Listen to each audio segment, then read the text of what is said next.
Morning everyone, welcome to my YouTube channel. আমি অনু, আপনারা দেখছেন অনুপমা ব্লগ ইন ক্যানভাস। তো আমার মর্নিংটা আজকে একদমই গুড নয়।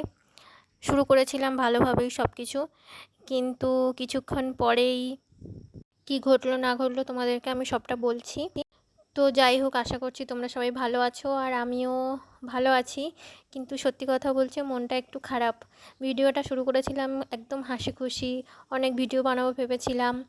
আর তারপর সেই মতো আমি রেডিও হচ্ছিলাম। তো কি বলবো, আমরা একরকম ভেবে থাকি আর একরকম হয়। তো যাই হোক, দেখতেই পাচ্ছ আমি একটুখানি রেডি হচ্ছিলাম। আর আজকে তারিখ হচ্ছে 25শে মে 2026। আর তোমরা যদি কেউ আমার আগের কোনো ভিডিও দেখে থাকো তাহলে দেখবে আমি টুকটাক রেডি হই, তোমাদের সাথে অনেক কথা বলি, মনের কথা শেয়ার করি, ছাদে যাই, ভিডিও বানাই, এগুলোই তোমাদের সাথে আমি শেয়ার করি। তো সেই রকমই আজকে দিনটাও শুরু করেছিলাম। আর তোমরা দেখবে বেশিরভাগ ভিডিও আমি একদম সকালবেলায় বানাই। প্রথমত আমি যে ভিডিও বানাই এখনও আমার বাড়ির কাউকে আমি জানাইনি, আর তারা ততটা পছন্দও করে না।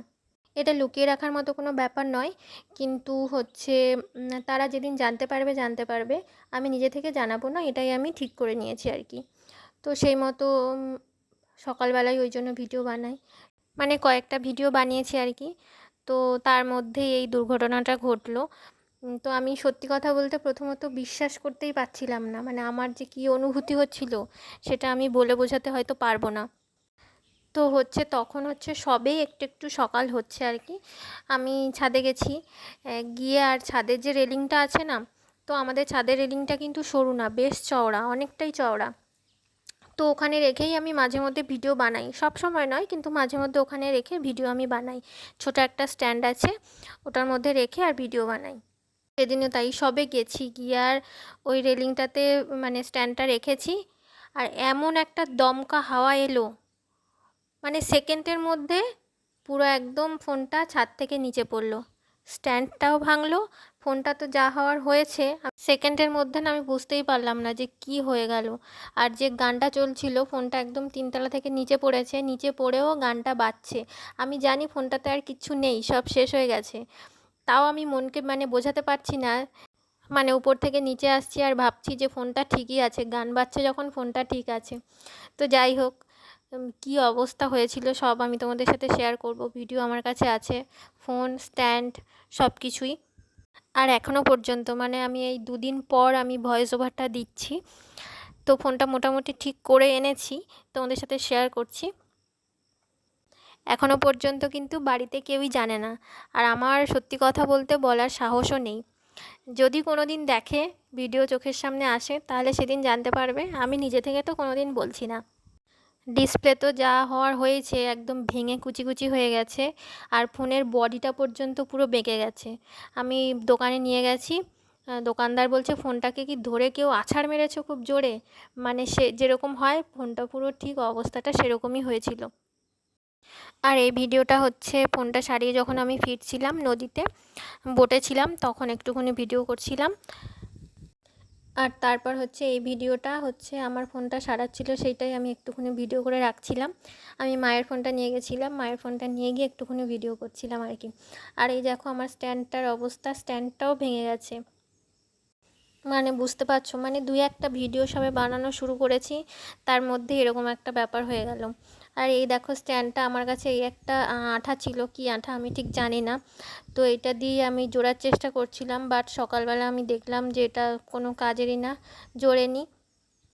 কি বলবো বলো, যা হওয়ার হয়ে গেছে, আমার আর একটু বেশি সতর্ক থাকা উচিত ছিল, আমি একদম কেয়ারলেসের মতোই কাজটা করেছি। যাই হোক, এখন তো আর কিছু করার নেই, আমার অনুভূতিটাই তোমাদের সাথে শেয়ার করি। স্মার্টফোনের স্ক্রিনটা যখন ভাঙলো না, তখন কোনো বড় সড়ো শব্দ হয়নি, শুধু একটা হালকা টচ করে আওয়াজ হয়েছিল, কিন্তু আমার মনে হলো শব্দটা আমার বুকের ভেতর হয়েছে। আমি পাথর হয়ে নিচে পড়ে থাকা ফোনটার দিকে তাকিয়েছিলাম। ডিসপ্লে জুড়ে মাকড়সার জালের মতো অসংখ্য ফাটল। কিছুক্ষণ আগেও যে স্ক্রিনে আলো রোশনাই ছিল, এখন তা সম্পূর্ণ অন্ধকার। আমি আলতো করে ফোনটা হাতে তুলে নিলাম। কাঁচের টুকরোগুলো আমার আঙুলে বিচ্ছিল না ঠিকই, কিন্তু মনের ভেতর কেমন যেন একটা শূন্যতা আর তীব্র কষ্ট মোচড় দিয়ে উঠছিল। অনেকে হয়তো বলবে, ধুর, একটা ফোনের জন্য এত দুঃখ পাওয়ার কী আছে, টাকা হলে তো আবার কেনা যাবে। কিন্তু আমি তো জানি, এটা কেবল একটা প্লাস্টিক আর মেটালের জড় বস্তু ছিল না, এটা ছিল আমার গত 3 বছর জীবনযাপনের সঙ্গী। কত ফ্যামিলি ফটো, যা দেখলে নিমেষেই মন ভালো হয়ে যেত। এই ফোনেই আমি মাঝরাতে বন্ধুদের সাথে অন্তহীন আড্ডা দিয়েছি। জীবনের কঠিনতম সময়ে প্রিয় মানুষের পাঠানো টেক্সট মেসেজগুলো পড়ে শান্ত হয়েছি। সেমিস্টারের জন্য মেইল পাঠিয়েছি। রাতের পছন্দের গানের প্লেলিস্ট, সব কিছুই তো এই 5 ইঞ্চির স্ক্রিনটার ভেতর বন্দি ছিল।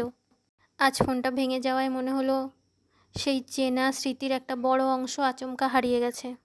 ফোনটা নিয়ে এসে ঘরের বিছানায় বসলাম। লক্ষ্য করলাম হাতটা কেমন খালি খালি লাগছে। বারবার নোটিফিকেশানে সেই চেনা নীল আলোটা আর জ্বলছে না। কোনো টুংটাং শব্দ নেই। চারপাশটা বড্ড বেশি শান্ত লাগছে। আর সেই শান্ত পরিবেশ আমার দুঃখটাকে আরও বাড়িয়ে দিচ্ছে। একটা দীর্ঘ নিঃশ্বাস ফেললাম। হয়তো কাল কোনো সার্ভিস সেন্টারে গিয়ে এটাকে ঠিক করব। ঠিক করিয়েওছি। কিংবা নতুন কোনো ফোন চলে আসবে।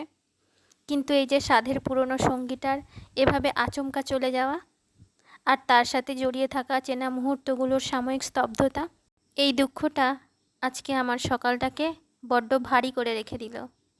যাই হোক, কেউ যদি দেখো তাহলে কি ভাবছো, এত নাটক করছে কেন?